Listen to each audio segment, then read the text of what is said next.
আজকে দ্বিতীয় দিবসীয় জগন্নাথের লীলাকথা লীলা মাধুরীতে আমরা প্রবেশ করেছি। যে যেটা চিন্তা করে তার সাবকনশিয়াস অর্থাৎ অবচেতন মনে সেটাই চিন্তা হয়। এবং শিল প্রভুপাদ উদাহরণ দিচ্ছেন তার ভক্তিবেদান্ত পর্পটে তাৎপর্যে, যে যখন কেউ সকালবেলা বেনের বাড়িতে বেনের দোকানে সোনা দেখে আর যাবার সময় রাস্তায় যদি পাহাড় দেখে, তো রাত্রেবেলা স্বপ্ন দেখবে সোনার পাহাড়। সেজন্যে যে যত বেশি করে ভগবানকে স্মরণ করতে পারবে, ভগবানকে মনে রাখতে পারবে, যত বেশি ভগবানের হরিকথা শুনবে, সে সবসময় ভগবানের সঙ্গেই সময় বিতরণ করতে পারবে বা সময় সবসময় কাটাতে পারবে। সেই জন্যে বলা হয় যে সকাল বিকেল, চাণক্য পণ্ডিত বলছেন যে একজন যদি মানুষকে ধীর হতে হয়, ধীর মানে বাইরে থেকে নয়, ভেতর থেকে, ঠিক আছে?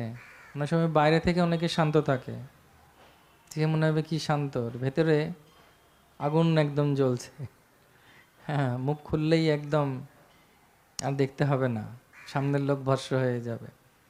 রাজহাঁস দেখেছেন? রাজহাঁস কি শান্ত মনে হয় না দেখে, উল্টে দেবেন দেখবেন পাটা ঝাপড় ঝাপড় ঝাপড় ঝাপড় ঝাপড় করছে। তো ওইরকম হলে চলবে না। তো ধীর ব্যক্তিদের কীরকম হওয়া উচিত বা কেন কে কীভাবে ধীর হবে? তো চাণক্য পণ্ডিত বলছেন, প্রাতে শ্রী প্রসঙ্গাত দ্বিপ্রাহড়ে দ্যুত ক্রীড়াশ্চ রাত্রে চৌর প্রসঙ্গাত কাল যাবতী ধীমতাম। কাল মানে হচ্ছে সময়, যারা ব্যতীত করে এইভাবে তারাই একমাত্র ধীর বা শান্ত থাকতে পারে। কীরকম না, প্রাতে স্ত্রী প্রসঙ্গে, অর্থাৎ সকালবেলা যারা রামায়ণ পাঠ করে, রামায়ণ শোনে, দুপুরবেলা দ্যুত ক্রীড়া আসছে অর্থাৎ মহাভারত, মহাভারতের সার হচ্ছে গীতা, আর রাত্রে হচ্ছে চোর প্রসঙ্গাত, চোরের সম্পর্কে আলোচনা করে। কোন চোর? কৃষ্ণ। ব্রজে প্রসিদ্ধম নবনীত চোরম গোপাঙ্গনানাম দুকুলস্য চোরম শ্রী রাধিকাস্য হৃদয়স্য চোরম জন্ম জন্ম কো পাপো কো চোরম চৌরাগ্য গণ্যম পুরুষম নমামি। বলছে আমি সেই চোরেদের রাজাকে প্রণাম করি, যিনি গোপিকাদের হৃদয় নিয়ে নিয়েছেন, রাধারানীর হৃদয় নিয়ে নিয়েছেন, আমার জন্ম জন্মের পাপ নিয়ে নিয়েছেন, সেই চোরেদের রাজাকে আমি প্রণাম করি। তো যখন এইভাবে কেউ কাল যাবতী ধীমতাম, এইভাবে যখন কেউ কাল বাতিত করে, তখনই একমাত্র সে শান্ত হতে পারে। তার কারণ ভগবানের কথা শুনে, ভগবানের কথা লীলায় প্রবেশ করে সে বুঝতে পারে যে তার প্রকৃত সত্তা হচ্ছে ভগবানকে সেবা করা। তো সেজন্যে শাস্ত্রে বলা হচ্ছে, চৈতন্য মহাপ্রভু তিনি রামানন্দ রায়কে প্রশ্ন করেছিলেন যে ভাগ্যশালী ব্যক্তি কে? তখন রামানন্দ রায় উত্তর দিয়েছিলেন যে একই প্রশ্ন যুধিষ্ঠির মহারাজকে করেছিলেন কৃষ্ণকে, যে সবথেকে ভাগ্যশালী ব্যক্তি কারা? তখন উত্তরে উল্টো উত্তর দিয়েছিলেন কৃষ্ণ।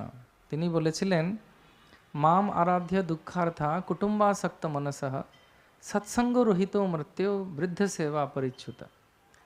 উনি বলেছেন ভাগ্যশালী ব্যক্তিকে, তার কৃষ্ণ বলছেন দুর্ভাগ্যশালী ব্যক্তিকে। যে দুর্ভাগ্যশালী যে নয় সেই হচ্ছে সৌভাগ্যশালী। তিনি বলছেন 4 রকমের ব্যক্তির খুব দুর্ভাগা। ফার্স্ট, মাম আরাধ্য দুঃখার্থা, যারা আমাকে পুজো করে না, মানে অনঙ্গমোহন দাসকে নয়, কৃষ্ণকে যারা পুজো করে না। মাম আরাধ্য দুঃখার্থা অর্থাৎ কৃষ্ণকে যে ভালোবাসে না। কৃষ্ণ যার জীবনে নেই তার আনন্দই নেই, কারণ কৃষ্ণর স্বরূপটি কি? ঈশ্বর পরম কৃষ্ণ সচ্চিদানন্দ বিগ্রহ অনাদিরাদি গোবিন্দ সর্বকারণ কারণ। তো যে কৃষ্ণকে ভালোবাসতে পারেনি বা যার জীবনে নেই, সে আনন্দ নেই। তো মাম আরাধ্য দুঃখার্থা কুটুম্ব আসক্ত মনস, অর্থাৎ সে শুধুমাত্র আমি আর আমার, অহম মমেতি পাণ্ডবা আর কৌরবা, মামাকা পাণ্ডবা আসছেইব কিম্মা কুরুবতে সঞ্জয়, ধৃতরাষ্ট্র যেরকম শুধু আমার আমার করে চলে গেল। তো সেরকমভাবেই তিনি বলছেন যে মাম আরাধ্য দুঃখার্থা কুটুম্বাসক্ত মনসঃ সৎসঙ্গ রহিত মর্ত্য। মর্ত্য লোকে এসেছে, পৃথিবীতে জন্মগ্রহণ করেছে, কিন্তু ভালো সঙ্গ নেই। ভালো সঙ্গ মানে পুলিশের সঙ্গে জজের সঙ্গে ঘুরতে হবে, হ্যাঁ তাদের সঙ্গে ঘোরা যায়, কোনো অসুবিধা নেই। এই কি তাদের সঙ্গে যারা থাকে তারা একটু অন্যরকম, যাই হোক। তো কাদের সঙ্গে ঘুরতে হবে, কাদের সঙ্গে থাকতে হবে, হ্যাঁ তারাও সাধু হতে পারেন, কোনো অসুবিধা নেই। ভক্তিবিনোদ ঠাকুর, প্রভু ভক্তি সিদ্ধান্ত শাস্ত্রী ঠাকুরের বাবা, তিনি ভবিষ্যৎবাণী করেছেন যে একসময় হাইকোর্টের জাজ ভারতবর্ষে তিলক পরে বসবে, হরে কৃষ্ণ, কারণ উনি তিলক পরে বসেছিলেন। তো সেই জন্যে মাম আরাধ্য দুঃখার্থা কুটুম্বাসক্ত মনসা সৎসঙ্গ রহিত মত্য, যে পৃথিবীতে এসেছে কিন্তু সৎসঙ্গ নেয় না, সেও খুব দুঃখী। আর বৃদ্ধ সেবা পরিচ্যুত, বৃদ্ধ সেবা পরিচ্যুত মানে যার মাথার উপরে কাউকে মানতে চায় না। আমি সব জানি, অনেকে আছেন না, হ্যাঁ হ্যাঁ বলো না, এই তো হ্যাঁ ওইটা তো হ্যাঁ। তো যাদের মাথার উপরে কেউ নেই, অর্থাৎ আশ্রয় লইয়া ভজে কৃষ্ণ দ্বারে নাহি তেজে, কয়েকজন ওরকম থাকে সব জানতা ভাব, তাদের নাম হয় সর্বজ্ঞ জানা, সব জানে। তাকে জিজ্ঞেস করবে, হ্যাঁ সেটা পতিত পাবন হেতু মোরও অবতার, আমি এসেছি। তো কৃষ্ণ বলছেন তারা খুব দুঃখী, যে ভাবে যে আমি সব জানি, সেটা আছে অহংকার থেকে। তো মাম আরাধ্য দুঃখার্থা কুটুম্বাসক্ত মনস সৎসঙ্গ রহিত মত্যে বৃদ্ধ সেবা পরিচ্যুত। তা আমাদের এই চারটে জিনিস আছে কি? আমাদের জীবনে চারটে জিনিস আছে। আমাদের জীবনে কৃষ্ণ আছে, হ্যাঁ বা না? সবাই জেগে আছেন তো? আমাদের জীবনে কুটুম্ব কারা, কাদেরকে আমরা নেমন্তন্ন করি বাড়িতে আসতে? ভক্তদের। তাহলে আমরা শুধুমাত্র নিজেদের নয়, আমাদের সবাই বসুদেব কুটুম্বকম। ভগবানকে যখন ভালোবাসবো, পৃথিবীটা আমার হয়ে যাবে, পৃথিবীটা আমার হয়ে যাবে। একজন দাদুকে তার ছেলে নাতি বলছে, বাবা আমাকে ওই দাদু পাখিটা দাও, আমি খাঁচায় পড়বো। তো বলছি ভাব পৃথিবীটাই তোর, এইসব পাখিগুলো তোর। বলছে বাহ খুব সুন্দর, তো তাহলে তো খাঁচায় পড়ার দরকার নেই, পুরোটাই তো আমার। তো ভগবানকে যে ভালোবেসেছে সে সবসময় সেরকম ভাবে। তো সেজন্যে বলা হচ্ছে যে মা আরাধ্য কৃষ্ণ আমাদের জীবনে আছেন, আমাদের ভক্তরা হচ্ছে আমাদের কুটুম্ব। আর আমরা সৎসঙ্গে করি কি করি না, কিন্তু সৎসঙ্গের লাভ ওঠাতে হবে। শুনতে ভাল লাগে, কি ভালো লাগছে না, তারপর কি করতে হবে সেটা হচ্ছে আজকের লীলা জগন্নাথের। একজন ভদ্রমহিলা, একজন কথাকার কথা বলছেন, সবাই একে একে উঠে চলে গেছে। ওই ভদ্রমহিলা বসে আছে আর হু হু করে কাঁদছে। তো তখন যে কথাকার তিনি বলছেন, যে বয়স্ক কথাকার, তিনি বলছেন মা তোমার তো দেখছি ভগবত কথায় রুচি হয়ে গেছে, সবাই চলে গেছে তুমি বসে আছো, ওরা কাঁদছ। তা বলছে না বাবা, মিথ্যে কথা তো বলা উচিত নয় আপনাকে, আপনি সাধু মানুষ। আসলে আপনাকে দেখে আর আপনার সাদা দাড়িটাকে দেখে আমার হারিয়ে যাওয়া সাদা ছাগলটার কথা মনে পড়ছে, সেই জন্য আমি কাঁদছি আর উঠে যায়নি। আরেক যে এরকম কথাকার কথা বলছেন, একজনই বসে আছে, সবাই উঠে গেছে। তখন যে বসে আছে তাকে বলছে ভাই তোমার মানতে হবে, তুমি এতক্ষণ আমাকে সহ্য করছো। বলছে আমি মাইক ম্যান, শেষ করলে আমি খুলব। তো সেই রকম যদি কেউ কথা শোনে, দুটো কান আছে, একদিক দিয়ে ঢুকছে আর একদিক দিয়ে বেরিয়ে যাচ্ছে, তাহলে কেমন করে? তো সৎসঙ্গ আছে, আমাদের সেই সৎসঙ্গের লাভ ওঠাতে হবে। প্রভুপাদের কথায় প্রভুপাদের শিষ্যবৃন্দরা কথা শুনেছিলেন বলে এত সুন্দর সোসাইটি বা একটা সুন্দর সংস্থা তৈরি হয়েছে। আর বৃদ্ধ সেবা মানে আমাদের সবসময় কারণ আনুগত্যে ভক্তি করা উচিত, যেটা আমরা আজকে আলোচনা করব। তো সেরকমভাবেই হ্যাঁ, যখন আমাদের ভগবানের নাম, ভগবানের লীলা, এই সমস্তগুলো আমরা যখন শুনি, শুধুমাত্র শুনলে হবে না, ভগবানকে ভালোবাসতে হবে। তো সেই জন্য এই চারটে জিনিস আমাদের আছে, মানে আমাদের ওপরে ভগবানের অনেক কৃপা। এই কৃপাটাকে কীভাবে কাজে লাগাতে হবে সেটাও ওর জন্যেও তার প্রকৃষ্ট উদাহরণ এবং প্রমাণ হচ্ছে জগন্নাথের এই লীলা। কালকে আমরা আলোচনা করলাম ভগবানের আবির্ভাব, ভগবান কীভাবে আবির্ভাব হলেন, কী কী লীলা হলো, মন্দির কিভাবে তৈরি হলো, মন্দিরের কিভাবে ব্রহ্মবিদ সৃষ্টি হলো, কুর্মবন্ধ, মেঘনাদ প্রাচীর, বিভিন্ন মন্দির সম্পর্কে আমরা আলোচনা করলাম, মহাপ্রসাদ সম্পর্কে আলোচনা করলাম, তাই তো? আজকে আমরা আলোচনা করব জগন্নাথেরই সেবকদের সম্পর্কে। তো ভগবানের যে সমস্ত সেবকরা আছেন তাদের জগন্নাথ পুরীতে এবং জগন্নাথে যারা যারা সেবা করেন তাদেরকে বলা হয় 36 নিযোগ, 36, 36 নিযোগ। নিযোগ মানে তাদেরকে নিয়োগ করা হয়েছে ভগবানের সেবার জন্য। অর্থাৎ 36 প্রকারের লিখিত সেবক রয়েছেন যারা ভগবানের সেবা করেন। মানে ভগবানের সেবাটা কিভাবে হবে যাতে ভালোভাবে হয়, কারণ যস্মিন তুষ্টে জগৎ তুষ্ট। আমরা যদি ভগবানের সন্তুষ্টি বিধানের জন্য কিছু করি তাহলে জগতের কল্যাণ হবে। এই যে হরিকথা হচ্ছে, যারা যারা শুনতে পাচ্ছেন, আমাদের প্রতিবেশী বর্গরা, আপনারা, আমরা সবাই, সবার মঙ্গল সাধন হচ্ছে। কেউ যদি অনিচ্ছাকৃতও শুনছে, ঠেলায় পড়ে কি করা যাবে, কিছু করার নেই, কান দুটো তো আর বন্ধ করা যাচ্ছে না, তাহাও কিন্তু মঙ্গল সাধন হয়। সেজন্য বলা হয় যে 36 নিযোগ প্রচুর প্রকারের। রূপ গোস্বামী বলছেন, যখন আমরা কাউকে বেশি ভালোবাসি তখন তার পুঙ্খানুপুঙ্খভাবে সেবা করতে চাই। সেই রকমই ভাব নিয়ে ইন্দ্রদ্যুম্ন মহারাজ জগন্নাথকে প্রতিষ্ঠা করেছিলেন। তার আশীর্বাদগুলো মনে আছে যে কি কি বর উনি চেয়েছিলেন। তো সেই একই কথা মনে রেখে ইন্দ্রদ্যুম্ন মহারাজ এই 36 নিযোগ বা 36 সেবায়িত তারা সেবা করবে ভগবানের। 36 প্রকারের সেবার যদি আমি ডিটেল বলতে চাই তাহলে তার জন্য 7 দিনের কোর্স দিতে হবে। সেটা এত বিস্তৃত, এত বিশাল, কিন্তু উল্লেখ হচ্ছে একটাই, যে যাতে ভগবানের সন্তুষ্টি পান। ভগবান যদি সন্তুষ্টি পান সেই জন্যে এত রকমের সেবার বার করা হয়েছে। যখন আপনারা কাউকে ভালোবাসেন, কারোর ছেলে যদি বাড়িতে আসে, আপনারা চাইবেন যে ভালো খাওয়াতে, ভালো উপহার দিতে, হ্যাঁ, চানের জলটা যাতে গরম থাকে শীতকালে, ভালো কাপড় দিতে পারেন, বস্ত্র, আরাম করে শোবে। আমি এক জায়গায় গেছিলাম, খুব ঠান্ডার জায়গায় বাংলাদেশের, তো করেছে কি, যাতে আমাকে অবাক হয়ে গেছে, লেপ দিয়েছে, লেপের ভেতরে ঢুকেছি যখন, লেপের ভেতরটা গরম। আলম কি হলো, আগে কেউ শুয়েছিল না এর ভেতরে?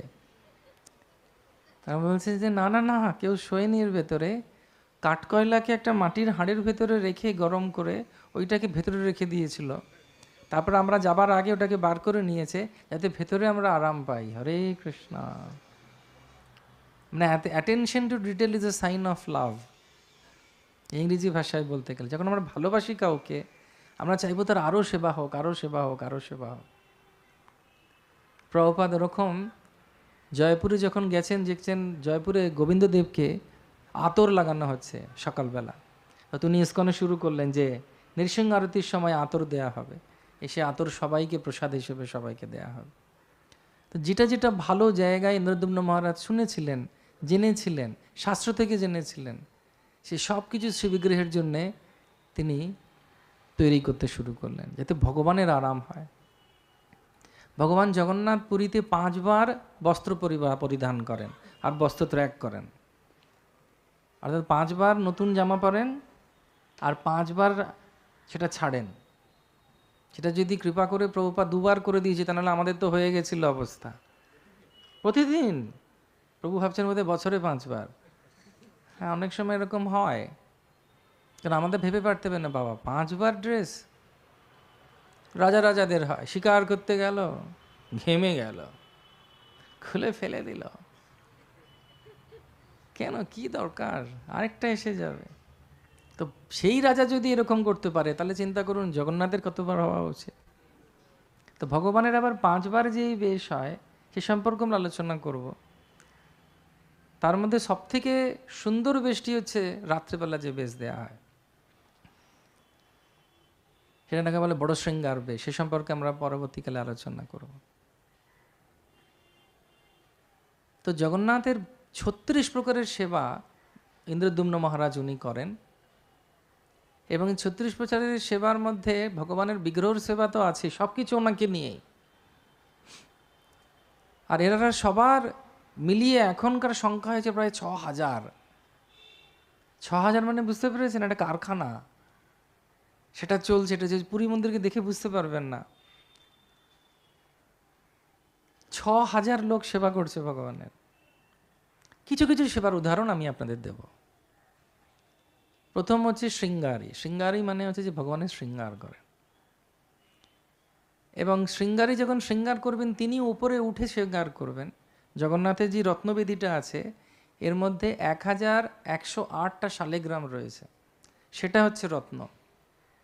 সেই রত্নবেদিতে যে শালিগ্রামগুলো আছে, সেই রত্ন সিংহাসনের বহিরটা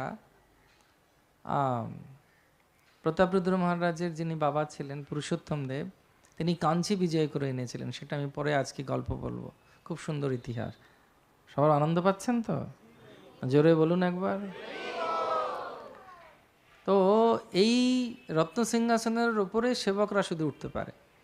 অনেকে ভাবে যে পুরীর গর্ভগৃহের মধ্যে চারিদিকে শালিগ্রাম আছে, না, তো ওরা কি নিজেরা জানে না? শুধু যে যার মধ্যে ভগবান বসে আছেন, আয়ত আকারের যে পীঠ, তার মধ্যে শালিগ্রাম রয়েছে। এবং এই শালিগ্রামদেরকে নেপালের রাজা জগন্নাথকে উপহার দিয়েছে। সেই জন্য নেপালের রাজা যখন আসেন জগন্নাথকে, ওনাকে সোজা প্রভুর কাছে নিয়ে যাওয়া হয়, তিনি আরতি করেন ভগবানকে। তো ভগবানের শৃঙ্গারই হচ্ছে শৃঙ্গার করে ভগবানকে। শৃঙ্গারের নিয়ম আছে, শৃঙ্গারের দিন আছে, তিথি আছে। সোম, মঙ্গল, বুধ, বৃহস্পতি, শুক্র, শনি, রবি আলাদা আলাদা রঙের কাপড় ভগবান পরেন। আলাদা আলাদা যখন 12 মাসের 6 মাস 6 মাস করে, হ্যাঁ, আমাদের যে 4 মাস, যে 4 মাস করে যে ভাগ আছে, 6টা ঋতু আছে, সেই অনুযায়ী আতর দেয়া হয় ভগবানকে। শীতের আতর গরমে দিলে মুশকিল, গরমের আতর আবার শরতে দেওয়া যাবে না, এত ডিটেল। ভগবান গরমের সময় পাখা করবেন, সে পাখা করার আলাদা লোক আছে। ভগবানের পতাকা ওপরে উঠবে, সে পতাকা যখন ওঠে সেখানে প্রায় এরকম নয় যে লিফট আছে, লিফটের চাবিয়ে দিল, আটকালো, পতাকা চেঞ্জ হলো, নিচে হলে, তা নয়। ওরা হেঁটে হেঁটে যায় এবং তাদেরকে বলে পতিত পাবন বানা। বানা মানে হচ্ছে পতাকা, যেটা ওঙের শর্ট ফর্ম হচ্ছে চন্দ্রবিন্দু। সেটা চাঁদের জগতে প্রমাণ করে যে ভগবান হচ্ছেন স্বরাট, তিনি হচ্ছেন রাজা, এবং যেখান থেকে সবাই পতাকা দেখবে সেই স্থান আগে জগন্নাথের ছিল। তো সেই পতাকাও পরিবর্তন করার জন্য লোক যায়। ভগবানের রান্নার লোক আলাদা। পুরী মন্দিরের ভেতরে গঙ্গা আর যমুনা বলে দুটো কুণ্ড রয়েছে। সেই কুণ্ড সকালবেলা পুরো জলে পূর্ণ থাকে, রাত্রে জল রান্না হয়ে হয়ে শেষ হয়ে গেলে কমে যায়, পরের দিন সকালবেলা আবার ভরে যায়। এটা আপনারা কি দেখতেও পারেন। এবং সমুদ্রের এত কাছে মন্দির হওয়া সত্ত্বেও জল মিষ্টি, এবং সেই জল নিয়ে গিয়ে শুধুমাত্র একটা জায়গা দিয়ে ওরা রান্নাঘরে ঢোকাবে, ওইটুকু ওদের যাওয়ার সুবিধে আছে, বাস। এবং ভগবানকে ঘুম থেকে তোলার দায়িত্ব একজনের, জাগানোর দায়িত্ব একজন, শোয়াবার দায়িত্ব একজনের, আরতিতে আগুন এনে দেবে একজন, আরতিটা জ্বালাবে একজন, আরতি করবে একজন, এইভাবে স্তর বাই স্তর হয়। বোঝা গেছে?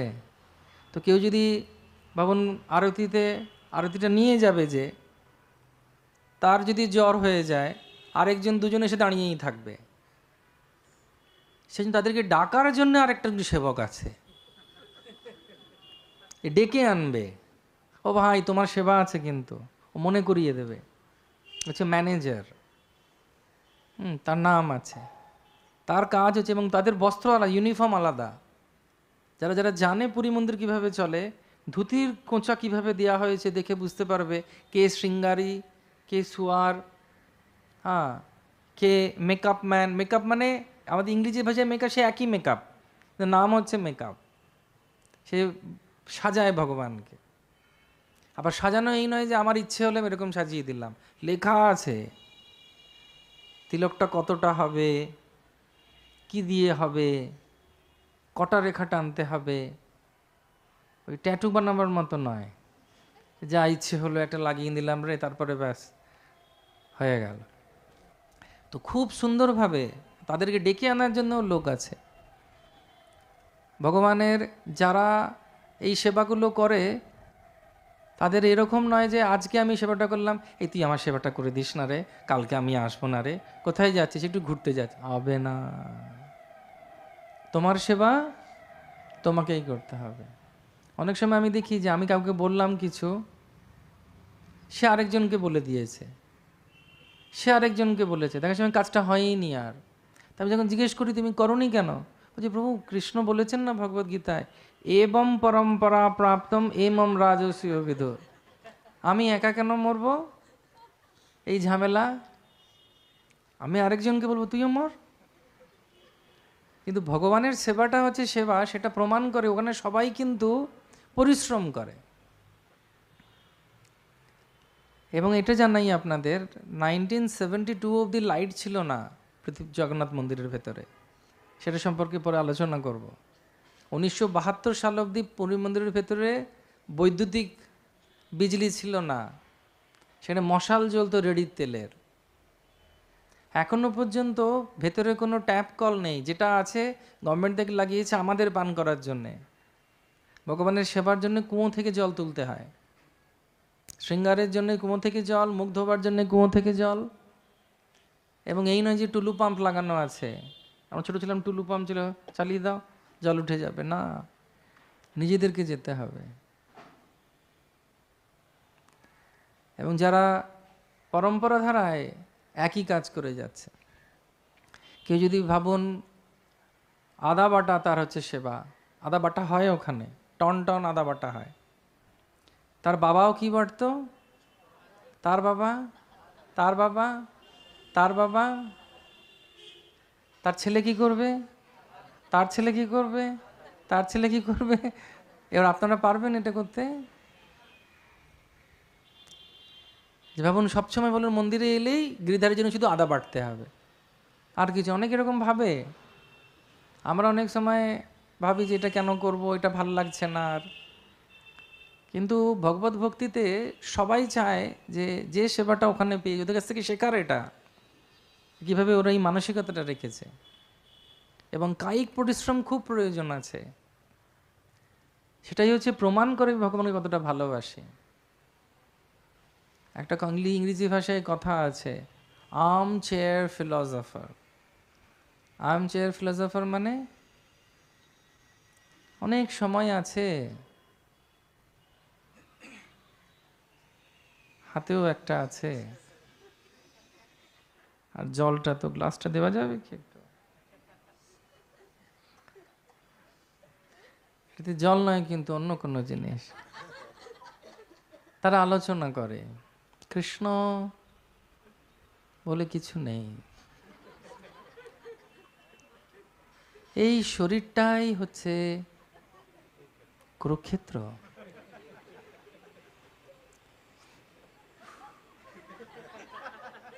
ফুৎকারে উড়িয়ে দিচ্ছে, সঙ্গে একটু এই পঞ্চ ইন্দ্রিয়ই পঞ্চ পাণ্ডব, শরীরটা কুরুক্ষেত্র, অন্তরাত্মা কৃষ্ণ। কি ভাল লাগে না এগুলো শুনতে? কোনো প্রমাণ নেই এইসবের, কারণ কৃষ্ণ বাস্তব। কারণ এখনো পর্যন্ত কুরুক্ষেত্র কেন আছে, কেন আলোচনা করছি, ওর কথা আলোচনা করে আনন্দ পাচ্ছি। সেজন্য আরামসের ফিলসফার যারা, তারা কোনোদিন ভগবত ভক্তির স্বাদ পাবে না, সেটা প্রমাণ করেন জগন্নাথের সেবকরা। যে যত বেশি পরিশ্রম করবে, এই যে রথ তৈরি থেকে আরম্ভ করে রথযাত্রা থেকে ফিরে আসা অবধি, সে তত বেশি আনন্দ পাবে ভগবানকে ভালোবেসে।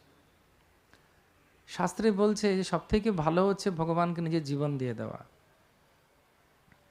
একটা জীবন, প্রভুপাদ যখন বিদেশ যাচ্ছিলেন, একজন ভক্তর একজন ছেলের মানে একজন বাবার প্রায় ধরুন 8-9টা ছেলে ছিল।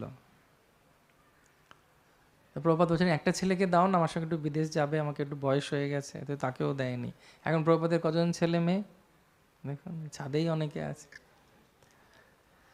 তো সেই জন্যে অনেকে ভাবে, বা অনেক সময় আমরা ভাবি যে ওই ঠিক মরণকালে হরির নাম হয়ে যাবে। মরণকালে হরির নাম হয় না। আমি নিজে দেখেছি একটি ঘটনায়। মায়াপুর যাচ্ছিলাম, একটা বাসের একটু অসুবিধা হয়েছিল, দুর্ঘটনা ঘটেছিল। তাই একজন ভদ্রলোক খুব কষ্ট পাচ্ছিলেন, হয়তো প্রাণ বেরিয়ে যাবে, খুব অল্প মানে বয়স, অনেক বয়স। তা আমরা তখন ভাবছি যে চলে যাচ্ছে আর খুব কষ্ট পাচ্ছে, যে কোনো মুহূর্তে প্রাণ বেরিয়ে যাবে। তো ভক্তরা হসপিটাল নিয়ে যাচ্ছে, সেই সময় বলছে আপনি কীর্তন করুন, নাম করুন। তখন বলছে না না, আমাকে একটা ধূমপান করার জন্য সুযোগ করে দাও, আমাকে একটা বিড়ি দাও, আমি অন্য কিছু শুনতে পাচ্ছি না। এই জন্য অনেকে ভাবে এরকম যে মরণকালে হরির নাম হবে, এটা হয় না। এটা একটা ব্যঙ্গাত্মক কথা, মরণকালে হরির নাম করতে এসেছে, তা নয়। সারা জীবন যে ভালো কাজ করেছে তার ভালোই হবে। এবং সেই জন্য লাইফ, একজন ঋষি বলেছেন যে জীবন হচ্ছে নিজেকে তৈরি করা, যাতে সেই অন্তিম সময়ে অন্তে নারায়ণের স্মৃতি হয়। অন্তকালে চমা মেবা সর্বমুক্তাকালে বরং। তো সেটা করার জন্যে সারা জীবনটাকে, প্রত্যেকটা দিনকে সুন্দর করতে হবে ভগবানকে নিয়ে। প্রতিদিন আমাদের নিয়ম মাফিক সব কিছু করা উচিত। যেটা বলছিলাম, সাধুসঙ্গ, নাম কীর্তন, ভাগবত শ্রবণ, মথুরাবাস, শ্রীমূর্তির শ্রদ্ধায় সেবন। তো প্রতিদিন যখন আমরা করব, তাহলে সেদিনও করব যেদিন যেতে হবে। আমি প্রার্থনা করি আপনাদের সবার শতায়ু হোক, 110ও হোক, কিন্তু নারায়ণের স্মৃতি যাতে হয়। সেই জন্য জগন্নাথপুরীতে আপনি যদি দেখেন, প্রত্যেকে খুব পরিশ্রম করে। মহাপ্রভু বলছেন, বলিষ্ঠ দৈত্যগণ যেন মত্ত হাতি, জগন্নাথে পাহান্ডি করায় হয়ে হাতাহাতি, রথের সাজনে দেখে লোকে চমৎকার, নব হেমময় রথ সুমেরু আকার। যে এত সুন্দর রথ সাজিয়েছে। রথ দেখেছেন কিভাবে তৈরি হয়? 1 মাসে থেকে 1.5 মাসের ভিতরে রথ তৈরি হয়। সে কাঠ আনা থেকে আরম্ভ করে রথ তৈরি অবধি রোদের মধ্যে, সোজা। রথের দিন আমাদেরও এখানে যে রথ হয়, সোজা নয়। 3 মাস ধরে দৌড়াদৌড়ি চলে, পারমিশন আনা, এ করা ও করা। থেকে মানে রথযাত্রার দিন 8 লাখ লোক হয় কলকাতায়, তার পুরীতে চিন্তা করুন কত হয়। তো সেই জন্য আমাদেরকেও বুঝতে হবে যে আমরাও যে ভগবত ভক্তির পন্থা করছি, বা ভগবানকে ভালোবাসছি, বা ভগবানের করছি, আমাদেরকেও ভগবানের জন্য কিছু পরিশ্রম করতে হবে। এখন অনলাইনে হয়ে গিয়ে সবার খুব সুবিধে হয়ে গেছে। ঘুমিয়ে ঘুমিয়ে মঙ্গলারতি চালিয়ে দাও, হ্যাঁ, ঘুমিয়ে ঘুমিয়েই দর্শনারতি দেখে নাও। কিন্তু তা নয়। প্রভুপাদের কি দরকার ছিল বিদেশে যাবার? কিন্তু প্রভুপাদ যদি ওই বুড়ো বয়সে পরিশ্রম না করতেন, আমরা আজকে এখানে জগন্নাথ কথা শুনতাম না, তাই তো? দীঘায় কোনো একটা হোটেলে জলের ফল খেয়ে, এই দুটো নিয়ে সঙ্গে কে থাকতো আর বলছি না, চেনা পরিচিত অপরিচিতও হতে পারে, কি যে হতো কারো জানা নেই। কিন্তু ভগবান কৃপা করেছেন, যেন আমাদের পরিশ্রম করতে হবে। যতক্ষণ পরিশ্রম করব তখনই ধর্মস্যহি অপবর্গস্য, অর্থাৎ প্রকৃত জীবের ধর্ম হচ্ছে ভগবানকে ভালোবাসা। এবং ভগবানকে ভালোবাসতে গেলে ভগবানের জন্য কিছু করতে হবে। তো প্রভুপাদ বলছেন সব থেকে ভালো হচ্ছে জীবন দিয়ে দেওয়া। না না, এখানে জায়গা নেই, আপনারা ঘরেই থাকুন। কিন্তু জীবন শুধু ওইভাবে দেওয়া যায় না, জীবন বিভিন্নভাবে দেওয়া যায়। তো প্রভুপাদ বলছেন ভালো হচ্ছে জীবন দেওয়া। ঠিক আছে, ওটা করতে পারছো না, ঠিক আছে, সময় দাও।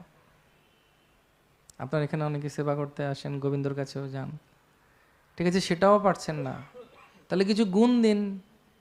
একটা সময়ে এসে ভগবানের জন্য কিছু করে যান, একটু রান্না করে গেলেন, একটু গান গেয়ে গেলেন, একটু কিছু পরিষ্কার করে গেলেন, ভগবানের কথা আর কাউকে গিয়ে বললেন। কেউ ভালো হয়তো নাচতে পারেন, একটু নাচুন ভগবানের জন্যে। কেউ ভালো লিখতে পারেন, অনুবাদ করতে পারেন, অনুবাদ করুন। কেউ কেউ কম্পিউটারের কাজ জানেন, কম্পিউটারের কাজ করুন কৃষ্ণের জন্যে। সেটাও পারছে না। তাহলে এখনকার দিনে মানুষ কি করে? এই 3টে জিনিস দিয়ে, জীবন, গুণ আর সময় দিয়ে কি করে? জীবন, গুণ আর অর্থ উপার্জন করে। জীবন দিয়ে, সময় দিয়ে। তাহলে সেই অর্থের একটা অংশ কৃষ্ণ সেবায় দিন। যদি 3টে জিনিস না হয়, তাহলে তার সুযোগও ভগবান দিয়েছেন, ঠিক আছে তুমি কিছু দান করতে পারো। সেই জন্য জগন্নাথপুরীতে আপনি যদি দেখবেন একটা সেবা আছে পাখি তাড়ানোর, করবেন কোনোদিন পাখি তাড়ানোর সেবা? ভাবুন বসে আছেন খালি পাখি তাড়াচ্ছেন এখানে ছাদে বসে বসে, কাকতাড়ুয়া হয়ে গেছেন আপনি। কিন্তু ওখানে কিন্তু খুশি ওরা, যখন প্রসাদ আসে, এখন তো অনেক সুবিধে করে দিয়েছে, অনেক জায়গা করে দিয়েছে, আগে ওরকম ছিল না। এই জগন্নাথপুরী যেটা আপনারা দেখছেন না, এটা অনেকবার সংস্কার হয়েছে, এবং যিনি সবথেকে বেশি সংস্কার করেছিলেন তার নাম হচ্ছে শ্রী রাজা অনঙ্গ ভীমদেব। তিনি প্রায় 50 বছর ধরে জগন্নাথপুরীকে অনেক সুন্দর রেকটিফিকেশন বা সুন্দর করেছেন।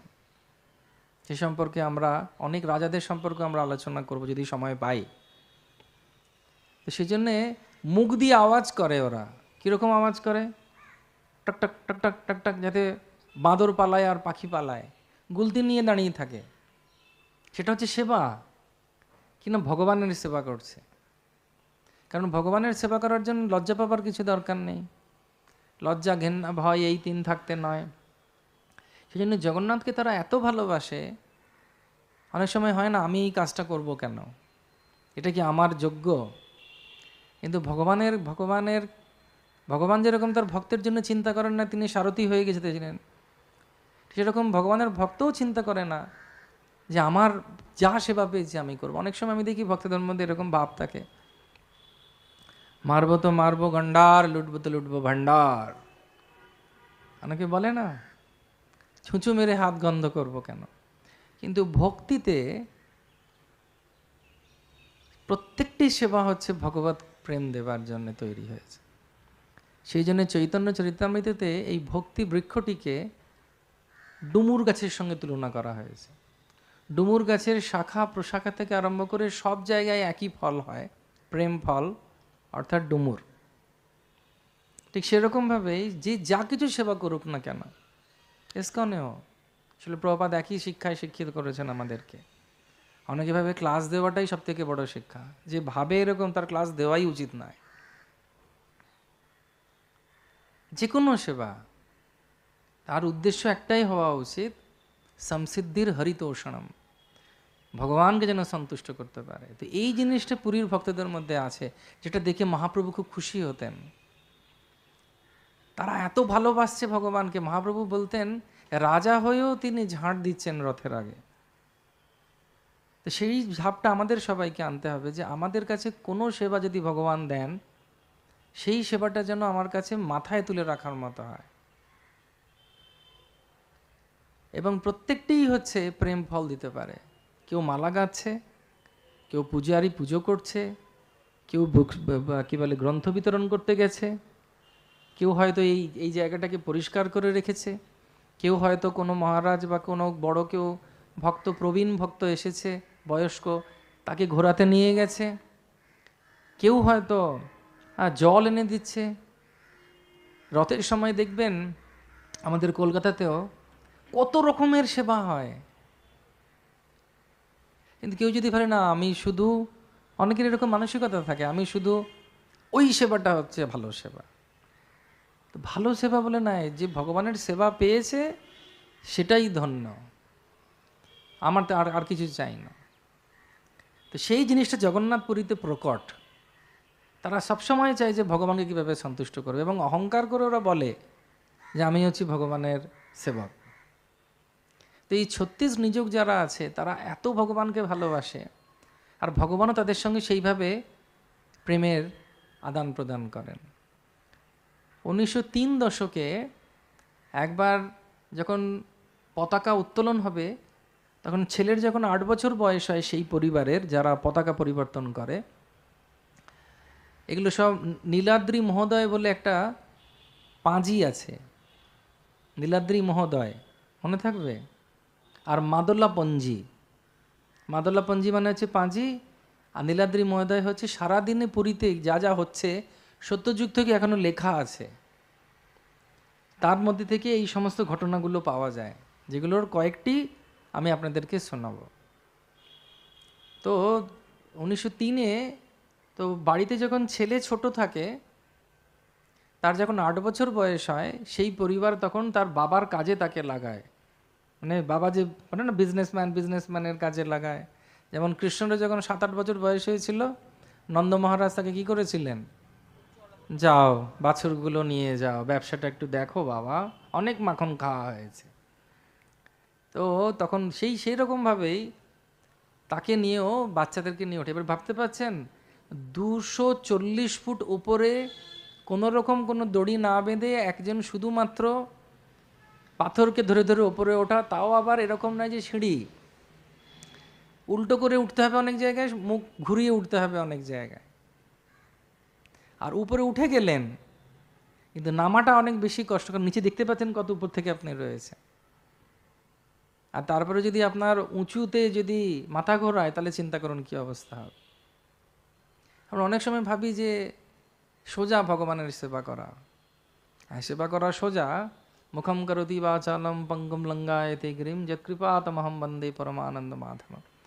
যখন ভগবানের স্পর্শ হয়েছে, ভগবান তাকে সেই কৃপা দিয়েছেন, ভগবান তাকে সেই কৃপা দিয়েছেন। তো এরকম 8 বছর বয়স যখন হয়, তখন শাড়ি বন্ধা হয়। শাড়ি বন্ধা মানে ভগবানের একটা কাপড় এনে, প্রসাদী কাপড় এনে তার মাথায় পাগড়ি দেয়া হয়, নারকোল ফাটানো হয়, ভগবানের প্রসাদী মালা তার গলায় দেয়া হয়, যে তাকে আশীর্বাদ ভগবান দিলেন। তো তাকে উনি উপরে চড়া হয়েছে। তো সে যখন উপরে চড়েছে, সবাই হরিধ্বনি করছে, হরি বল, হরি বল, হরি বল। তো সে যখন উপরে চড়েছে, তখন সবাই খুব হরিধ্বনি দিচ্ছে। কিন্তু যখন নামার সময় পা পিছলে যায় ওর বাচ্চাটার, এবং সে তখন সবাই ভাবছে যে কী হবে, কারণ এমন জায়গায় দাঁড়িয়ে আছে যে অন্য মন্দিরের ছাদে লেগে ওর মাথা ফেটে যাবার সম্ভাবনা রয়েছে, বাচ্চাটা পড়ে যাচ্ছে উপর থেকে। আর ও তখন চিৎকার করে শুধু একটা কথা বলছে, জয় জগন্নাথ।